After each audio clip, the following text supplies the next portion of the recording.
Here's how I moved away from relying on being told the chords mid-song by the MD and panicking when there's a key change mid-service that wasn't pre-planned to being regularly called and an effective player within my church and band situations. It's one thing to occasionally forget a note or two, but if you've been playing the songs for a while and you can't play it without the chart or panic at the idea of changing key mid-service, I've got the video for you. So this was me. I'd been playing in church for a few years.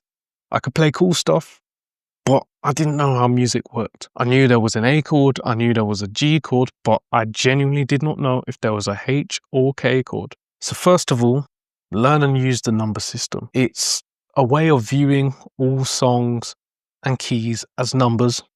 It only goes up to 7 and it will save you a ton of time in prep.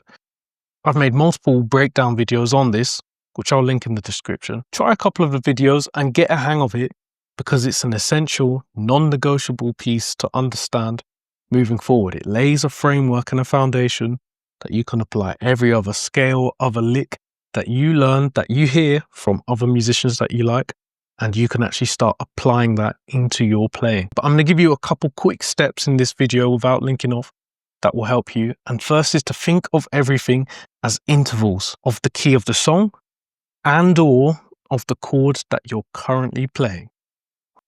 Doing this, when you get the hang of this, will make key changes a breeze. It also allows you to communicate and get ideas from other melodic instruments. I believe this is the easiest way to understand music theory through the number system. And the best part about it, there's only 12 notes. Everything is a different combination of those 12 notes. This means if there's only 12 notes, there are only 12 intervals. Learn them, recognize the sound of the 12 intervals and the patterns on which they show up in your bass.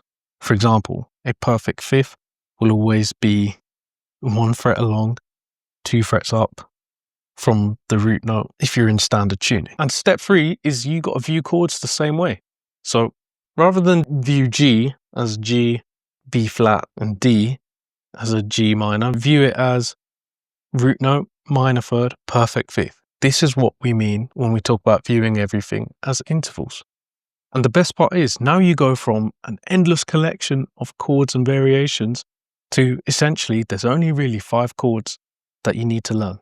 Everything else is a variation on this, okay? You got your major 7 chord, your minor 7 chord, your dominant 7th chord, your diminished 7th and half diminished 7th. Some would argue the minor major 7, but this is what I mean, where everything else you do is just an alteration on that. If you get these 5 down, major 7, minor 7, dominant 7, diminished 7, half diminished 7, you'll have all the chords you need for 99.5% of songs you're going to play in a church service. You'll have all the information you need there. You know, now this is already, it's a lot more concise way to make quick progress. I've done a video that breaks down all these steps. See how you get on with that, because I break it down a bit more visually. And the next step is to learn the major scale. Your major scale and your major and minor pentatonics are all the scales you will need. I promise you, you will not need more than that playing in church. When combined with chord tones, there's no point doing and studying anymore until those are super tasty. You do this and you're going to sound better quicker. At least that's the approach I went with.